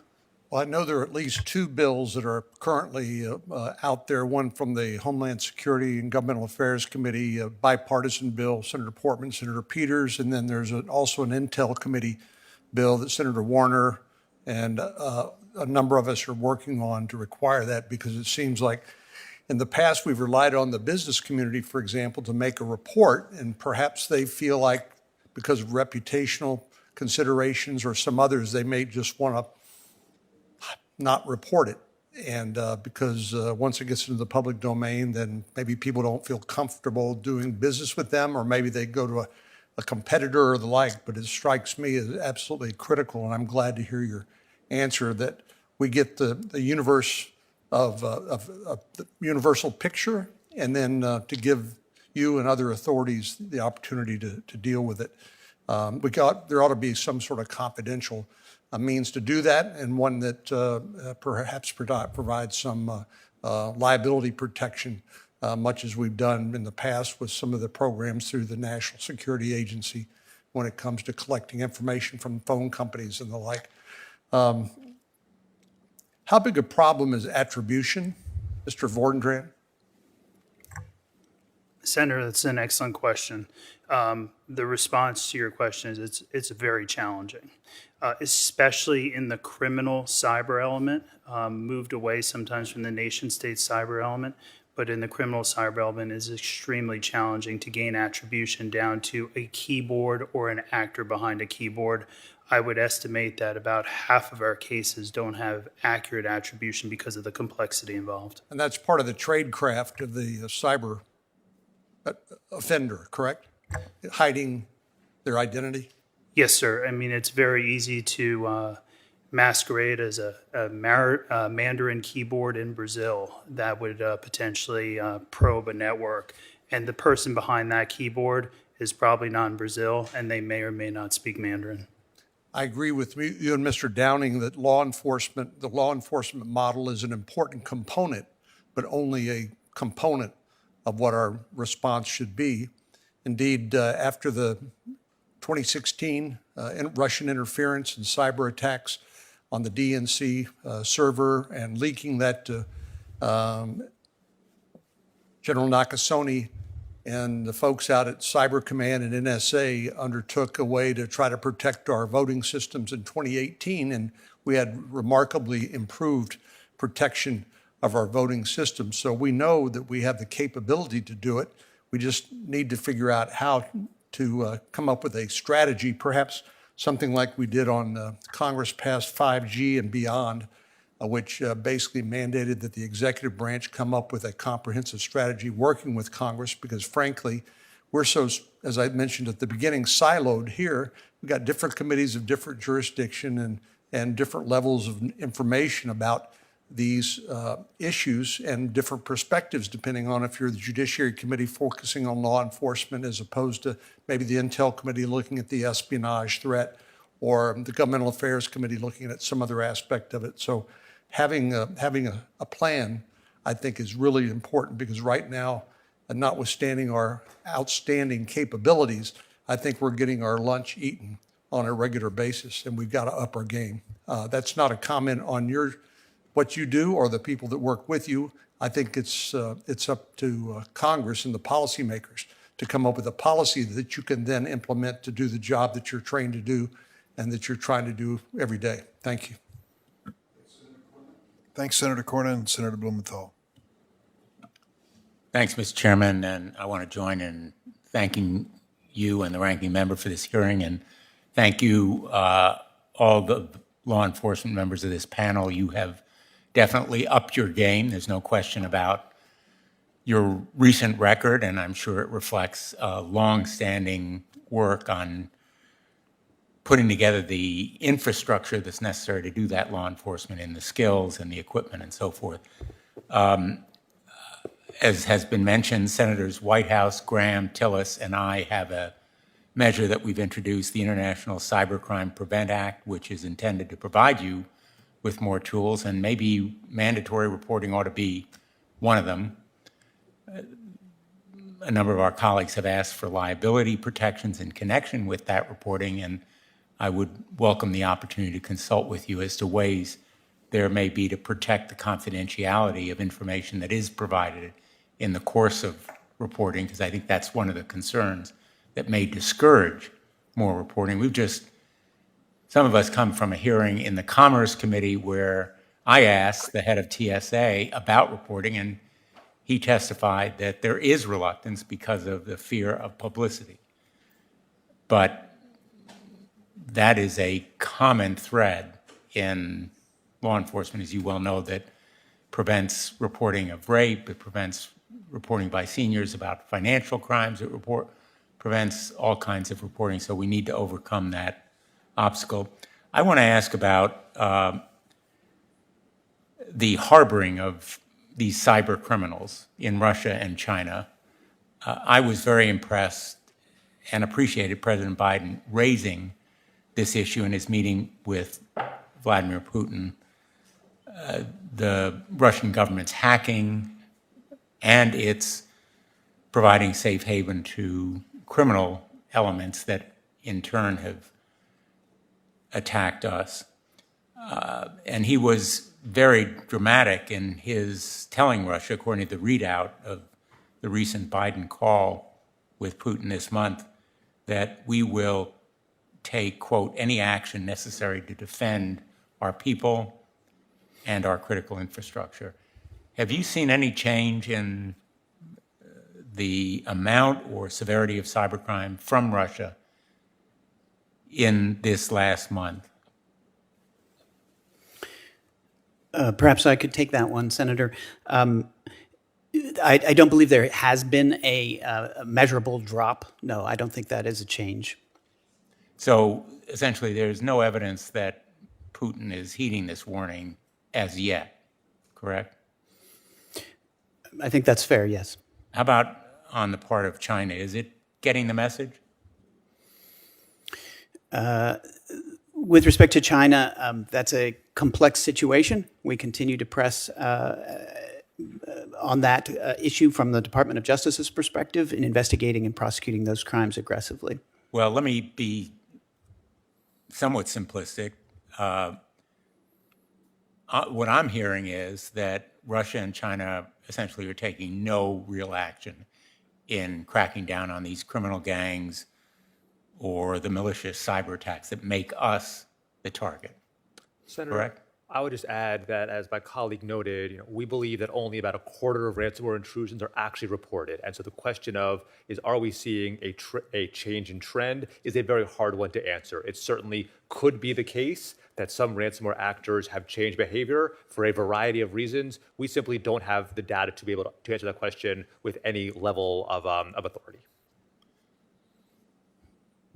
Okay, but we have to act on the basis of what we know, not what we don't know. And from what we know, and you have the best knowledge in the business, there's been no perceptible change in behavior on the part of either China or Russia in cracking down on these criminal actors. Based upon available data, we have not seen a change in the trend line of ransomware intrusions overall. And the available data that you'd need would be more reporting of these attacks? That's correct, sir. Do you have a way of knowing about these attacks without their being reported? We do not, sir, not reliably. Is there conceivably a way technologically to know? So I defer to my colleagues in law enforcement if they have any methods. Like to reference from our point of view, hearing from the victims will be the most authoritative way to understand the breadth of these intrusions. And only a quarter of them are telling you when they are victims. And again, sir, that's a rough estimate since we don't know the incidents that we are not hearing about. You don't know what you don't know, but I guess what I'm taking away from what I've heard from you and what I've heard in the Commerce Committee, the companies of America, our corporate sector, really is failing in its responsibility to protect our national security by refusing to report these instances of cyber attacks. Am I overstating it? In this case, sir, it truly needs to be a whole-of-nation effort with government and industry working together around this shared challenge. And the more the companies report their intrusions to the government, the better a job we can do in managing this risk. I interpret that as a yes. Thank you. Thanks, Mr. Chairman. Thanks, Senator Blumenthal. Senator Cruz. Thank you, Mr. Chairman. Ransomware attacks have become more and more common and more dangerous. In May of this year, hackers based in Russia shut down Colonial Pipeline, a pipeline that carries gasoline to the southeastern United States. And what did the Biden administration do? Next to nothing. The administration sat around as gas lines formed up and down the eastern seaboard. And the White House Deputy National Security Advisor tried to absolve the Biden administration, tried to absolve the president from any responsibility whatsoever, saying, quote, Colonial is a private company and will defer information regarding their decision on paying a ransom to them. Well, later, after Colonial paid a $4.4 million ransom, President Biden decided to reward Russia for allowing this hack. He green-lighted the Nord Stream 2 pipeline, a natural gas pipeline from Russia to Germany that will put billions of dollars in the pockets of Vladimir Putin And then he sat down with Putin and told him that only certain parts of America's critical infrastructure should be off limits. He specified 16 parts that were off limits. Call me crazy, I think all of our critical infrastructure should be off limits to Russian hacking. And when the president enumerates 16 that matter, that is an invitation to hack every other part of our infrastructure. Mr. Downing, does paying ransom encourage more ransomware attacks? I think it's fair to say that when criminals profit, they draw more criminals into that space. And so the paying of ransoms is certainly one thing that fuels the increase of ransomware attacks that we've seen. And does telling Putin that only certain parts of our infrastructure are off limits, does that have the potential to encourage more attacks like the Colonial Pipeline attack? I would have to say that the president's communications with Putin are outside of my purview. However, I can assure you that we are continuing to press for results, and we are not waiting around from a law enforcement perspective to see what would happen there. We are pursuing the cases and the investigations and the activities that we would in order to do the very best that we can to drive deterrence and to arrest and disrupt these operations.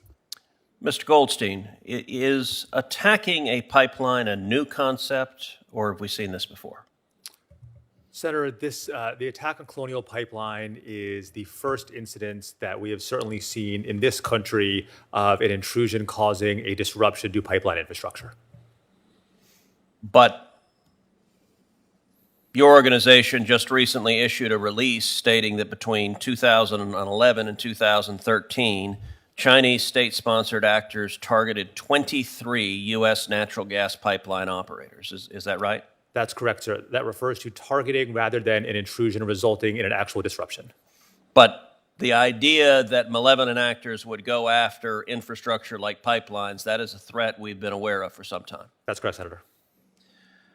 China has repeatedly used ransomware and cyber attacks to harm America.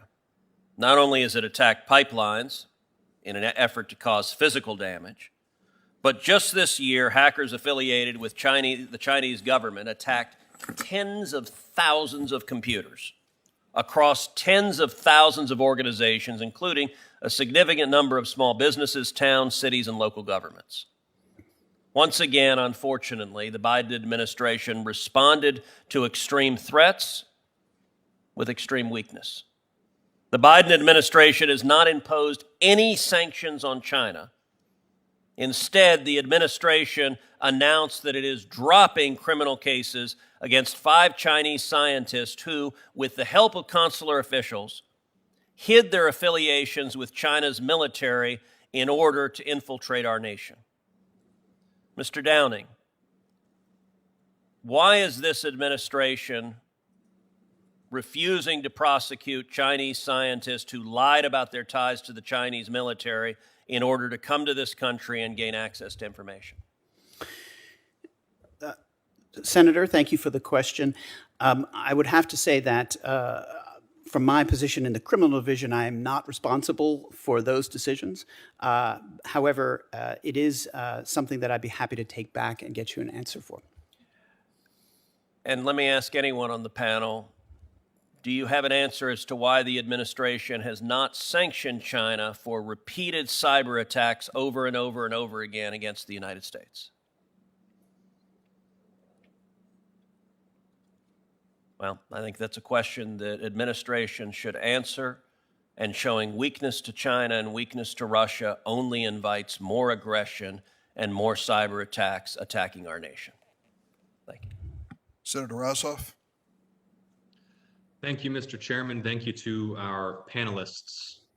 One of the benefits of bringing a whole of government approach to a national security issue such as this is that it can bring the full force of the U.S. government. One of the risks is jurisdictional ambiguity, a lack of a clear chain of command and organizational responsibility. So what I'd like to ask first is for each of you, and forgive me, I can't see how you're arrayed beneath the dais, but beginning with you, Mr. Downing, and then proceeding sequentially, to identify what it is that your agency, your component, has lead responsibility for in preventing and responding to ransomware attacks that none of the other components or agencies represented here has lead responsibility for? What are you uniquely responsible for ensuring happens and gets done to protect our cybersecurity?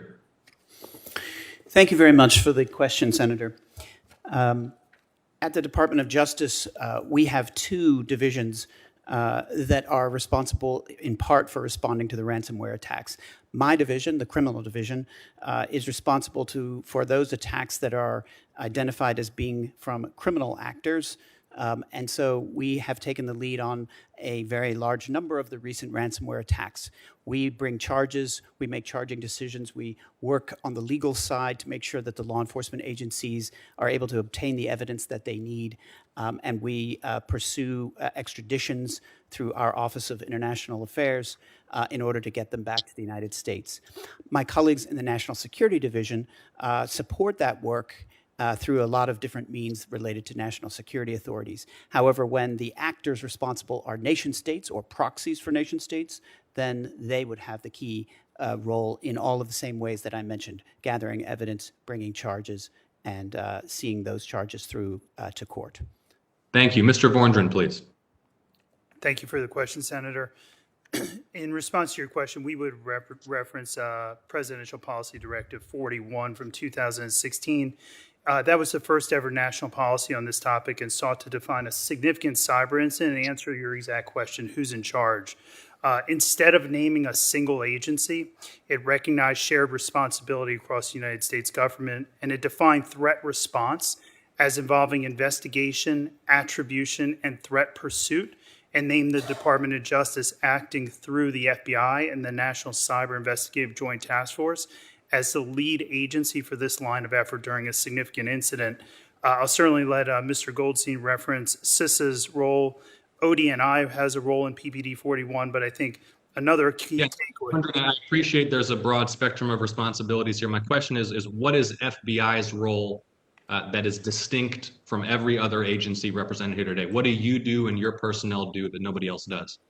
In PPD 41, investigate, attribute, threat pursuit for a ransomware incident. Thank you, Mr. Vorndran. Mr. Goldstein, please. Thank you, Senator. CISA is uniquely focused on the cyber defense mission. In the context of incident response, we are focused exclusively on mitigating impacts to the victim and deriving network defense information that we can share with others. But we also focused significantly on what we would call left of boom, focusing on sharing information and providing services to reduce the prevalence and impact of cybersecurity intrusions before they occur for critical infrastructure, small, medium businesses, and SLTT partners across the country. Understand. So is it fair to say that prevention and adaptation, is that what you're suggesting is your unique institutional role at CISA? I would frame it, Senator, as prevention, resilience, and then in the context of an incident, mitigation. Mr. Sheridan. Thank you, Senator. The Secret Service is focused on protecting the nation's financial infrastructure and financial payment systems. Well, you all have some responsibility for protecting those aspects of critical infrastructure, correct? My question is, what does the U.S. Secret Service lead on, or what operations do you conduct? What mission do you execute that is distinct from the other missions represented by your colleagues at other agencies? Our distinction is that our statutory authority is focused on financial payment systems, the nation's financial infrastructure, and I think the distinction of trying to make singular entities is diluting the concept about this being a team sport. There is necessary overlap to provide defense in depth to ensure there's not a single point of failure that the adversary can exploit. We do have some overlapping authorities. The Secret Service focuses on financial payment systems and the nation's financial infrastructure, which does have some shared responsibility, but we are the leading agency related to those investigations. Thank you, Mr. Sheridan. No doubt collaboration is important, so is clarity of purpose. And in the aftermath of recent significant cybersecurity failures, what I'm trying to establish is where there is sufficient clarity. Mr. Goldstein, would you please comment on how various sectors across the U.S. private and public sectors, so for example, the defense industrial base, the financial services industry, local governmental entities, the energy sector as represented, for example, by the recent Colonial Pipeline breach. How would you rank or contrast their respective levels of appropriate investment, preparation, and whether they engage in the kind of prudent and vigilant and disciplined and well-resourced cybersecurity efforts necessary to protect their networks? Thank you, Senator. I'll start by just noting that apart from the agencies participating here today, there are a variety of other agencies across the federal government called sector risk management agencies that have unique expertise in promoting prudent risk management, both cyber and otherwise, across sectors of the U.S. economy that do play a critical role in this team sport, as Mr. Sheridan noted. Across sectors, there is certainly significant divergence in cybersecurity maturity, both across sectors, but also within sectors. Certainly, we have seen significant investment in cybersecurity measures and best practices in the financial sector, the defense industrial base, and the energy sector. That is not to say, of course, that every entity in those sectors is equally or even appropriately secure. And so we certainly need to focus on each sector and really shift our focus as well on national critical functions, because we know that a function upon which Americans depend, such as keeping the lights on, that relies not only on the energy utilities, but also the cross-sector entities upon which they depend. And so by looking at a functional approach, we can begin to ensure that these services that we all rely on remain resilient and secure against cyber intrusions. Thank you, Mr. Goldstein. Thank you, Mr. Chairman. Thank you, Senator Ossoff. And Senator, you're now recognized. Thank you, Mr. Chairman, and thank you to each of you. You know, it's been so interesting. We're having a pipeline cybersecurity hearing in Commerce this morning, so this is our focus today. Director Sheridan, I'd like to come to you. We hear all this information, conflicting things between cryptocurrencies and cyber attacks, and some people say cryptocurrency is used because it's less traceable. Others say, well, it always leaves a digital trail, but that law enforcement is not using blockchain or other technologies that would work through this. And we've recently started a financial innovation caucus. So I'd love to hear from you on this. With cryptocurrency, does it make it harder for tracing ransomware attacks? So the interesting contradiction is that it actually makes it somewhat easier because there, as you said, there is a digital trail. Now, there are privacy coins and anonymizing techniques such as chain swapping, chain hopping, peel chain methodologies, and various technological approaches that can add layers to that digital trail. In that sense, it makes it more difficult. But if I handed you a $5 bill and asked you where it's been, it would be almost impossible to tell. If I handed you a Bitcoin wallet address, we would be able to tell what's gone in and what's gone out because of the digital evidence. So it is possible to trace. To your point, we do need to expand our resources related to that. We have a very strong workforce, a very technically capable workforce of computer scientists, blockchain analysts, crypto tracers, but we need more of them. We need to get better equipped, better trained, and expand our presence domestically and internationally related to those capabilities. Do you have a timeline for moving forward with having, being able to set some standards? Have you all looked at what this would take? What will it take as far as man hours, personnel, training?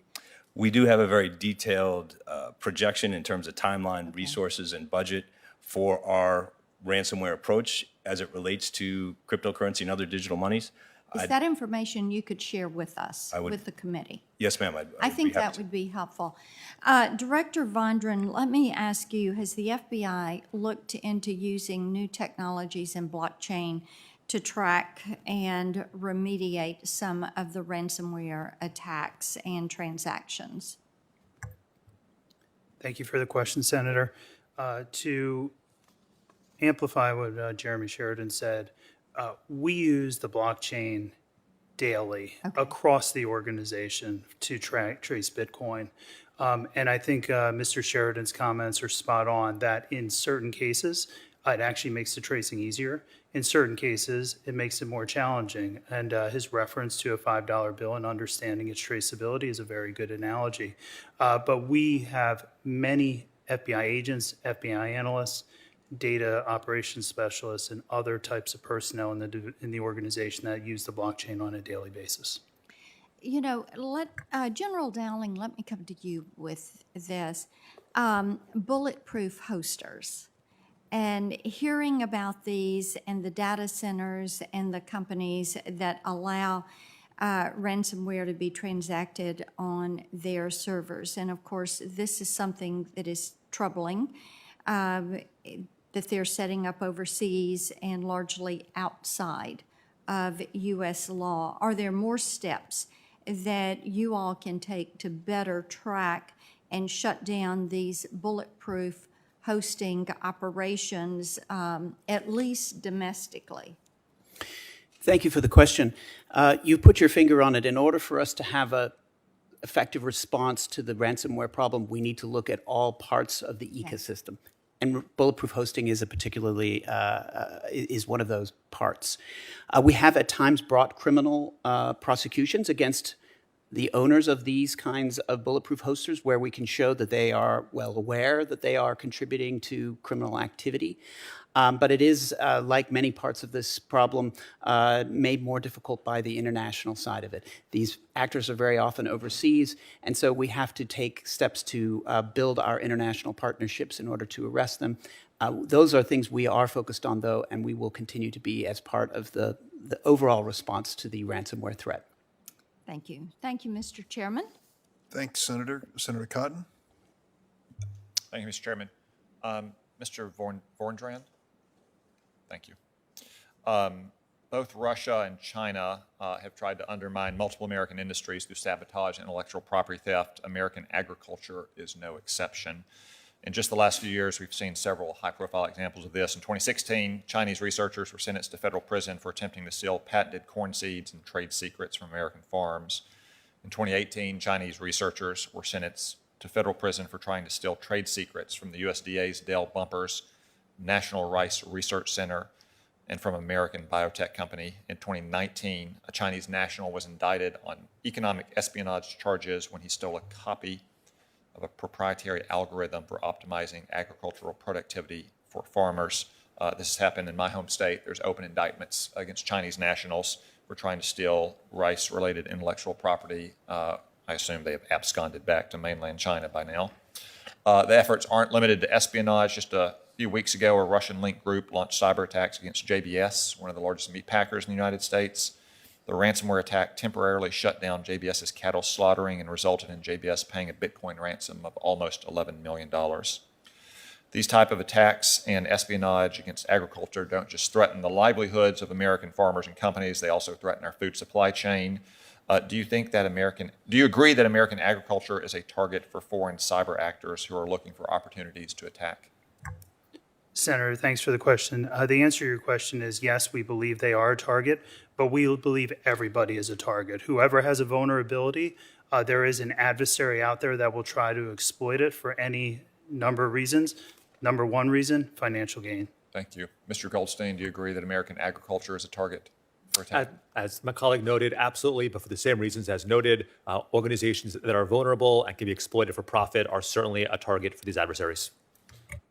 Mr. Downing, I wasn't going to ask you this question, but you committed a cardinal sin of a witness, eagerly nodding your head, directing fire in your way. So now I'll say, do you agree as well? Yes, no, I think that's exactly right. The section I supervised was part of some of those prosecutions, and we have had some successes in bringing Chinese actors to justice in the United States courts. Since I'm with you, Mr. Downing, then would you agree that it would improve the security of American agriculture if the industry and the regulators and government had better and faster information about the threats that they might face from foreign cyber actors? Yes, as we've said repeatedly today, reporting from victims is critical. We strongly support the idea that Congress take up this issue and to pass legislation that would require reporting of a variety of different kinds of attacks, particularly ransomware, of course, the subject of this issue, but also attacks on our critical infrastructures and other high-risk attacks that would affect especially a wider circle other than just the victim. I'm glad to hear you say that you think Congress should take up legislation, because I have a bill that would do just that. My Agricultural Intelligence Measures Act would ensure the USDA has streamlined access to threat information relevant to key players in American agriculture. I think it's time that we step up and protect America's farmers and ranchers from the foreign threats that seek to destroy our food supply chain. Let me turn to a topic in my time left that I know that Senator Klobuchar raised, which is cyber talent recruiting. I think Mr. Vorndran, I'll address this to you as well. You have two types of positions at the FBI, is my understanding: computer scientists and forensic examiners, that are especially important for responding to cyber attacks and investigating to hunt for cyber criminals who committed them. Cyber threats are constantly evolving, of course, and therefore our response to those threats also requires to have tech talent that is on the cutting edge. Is that right? Yes, Senator, that is accurate. And you have to compete for those folks with some pretty big companies that can pay pretty generous salaries, like Google, Apple, Amazon, Microsoft, Oracle, Facebook, and innumerable startups. That's not even mentioning other top cybersecurity companies. Do you find that the high demand for the country's best graduates in science, technology, engineering, math, and related fields makes it harder to recruit and retain some of the best cyber experts? Senator, we have an amazing workforce, and I can't underscore that enough. People dedicated to the mission and protection of this country. But to your question, yes, sir, it is hard to recruit the number of people that we need with those skill sets. So my office has been in touch with the FBI on this issue, and I do respect greatly the workforce you have. I do think there are some things, though, that we could do to provide the FBI more tools to get the very best talent in our country and to retain them as well. I would liken some of the challenges that you might face to stuff I've heard on the Armed Services Committee from Air Force pilots who leave the Air Force not because they can make, or not only because they can make more pay in the private sector, but because they're not getting to do enough of what they joined the Air Force to do, to fly high-performance aircraft to focus on bad guys. The government's never going to be able to pay as much as the airlines pay, and I suspect the Department of Justice is never going to be able to pay as much as Silicon Valley pays. But we want to give you every tool possible in the toolkit to make sure that we have the very best people working on this problem and that they are fulfilled and rewarded in their job and want to make it a long-term proposition, if not a career. My time's expired. Thank you, Senator Cotton. Thanks to the witnesses for joining us today. While we cannot stop ransomware attacks completely, we can certainly be better prepared. We learned today that preventive measures are more cost-effective and have greater impact on stemming the rise of these attacks than just increased enforcement alone. We also learned how critical information sharing is between private and public sectors across government agencies. What struck me about this hearing was there was a general bipartisan consensus on this side of the table. And I like that. And I think that's a positive thing. And I hope it leads, and I think it will, to specific legislation to deal with this. There was one dissenting voice who blamed the Biden administration for the problems of Colonial Pipeline and such. I think fairness requires us to be candid about other aspects of previous administrations, such as solar wind, which was a massive breach that affected thousands of companies and the U.S. government. It was discovered not by the U.S. Cyber Command, but by another private entity, I understand, named FireEye.